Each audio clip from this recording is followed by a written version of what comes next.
Hello, I'm Kat, and this is today's tarot. For the opening card, we have the Ten of Cups. The challenge, we have the Empress. The way we are going to get through that challenge is the Four of Swords, and the final outcome or overall outcome for the day is the King of Wands. So let's take a look at today's tarot. The first card that we have for today, as I said, is the Ten of Cups. We are looking at what does it look like to have happily ever after? You know, how has that picture shifted for us as time has progressed through life? We're really looking at this and also looking at what it takes to create that and getting a clearer image ultimately of the finer details of what we're calling for in our ultimate outcome emotionally. And there may be something that we've experienced in our emotional world that is, finally starting to crystallize and take form based on some things that we've gone through. Which isn't a big surprise based on where Venus is in the sky right now.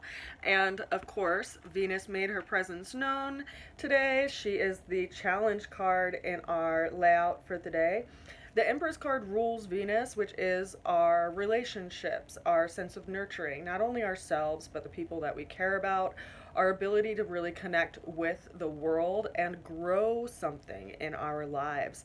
And so the Venus card is, or, also known as the Empress, is the energy of something that we're passing through, something that we're growing within ourselves that is going to open new doorways in our lives. And this is showing up as a challenge because it's this area of our lives has been going through some transformation in the recent months, and over the coming days it is actually moving into conjunction with the sun, with Neptune, and with the moon, with the new moon happening, because that's when the moon and the sun are in the same area of the sky, which means that they are conjunct.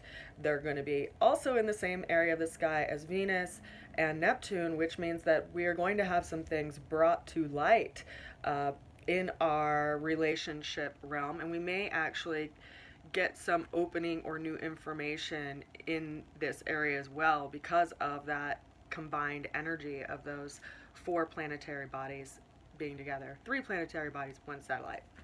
So the way that we're going to get through this challenge today is the Four of Swords. This is the long question. We may be looking at, what do we actually want to grow in life? If you look at the figure in this card, they are lying down with one sword underneath them, three swords that are framed on the wall above them, and something growing from within their palms, which are in a position of prayer. So our thoughts and the way that we think about things are ultimately what is creating our world. And as, woo-woo as that may sound, you have to consider that where we set limitations in our lives is where we no longer seek out anything else, because that limitation we just trust is there.